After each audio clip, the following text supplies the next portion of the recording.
God bless you. Quick word. So, in the book of Acts of Apostles, chapter 24, verse 25, I want to share a word with you.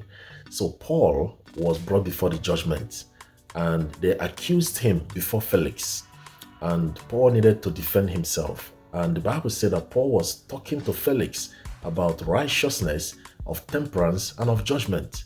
And while he was speaking, Felix trembled.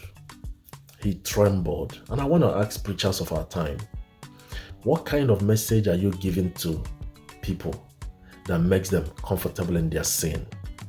Do unbelievers tremble when you preach the gospel, or are they comfortable when they are listening to you?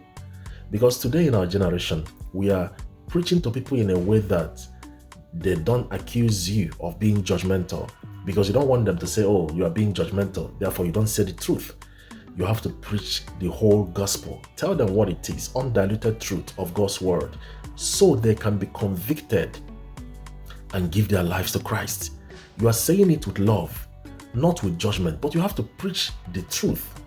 But when you are telling people your future sins are forgiven, God understands, God knows you are human. When you are saying all these things, message of extreme grace, painting the gospel in a way that people will think that they can condone sin and live in sin, that God understands, you can't preach that kind of gospel. Tell people what it is, that a sinner, when he or she dies, will go to hellfire. Tell them what it is.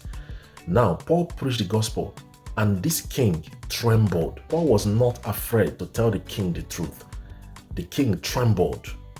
That's the kind of message we should be preaching. Tell people what it is. They cannot live in sin. Why? Because you love them and you don't want them to die in their sin. God bless you.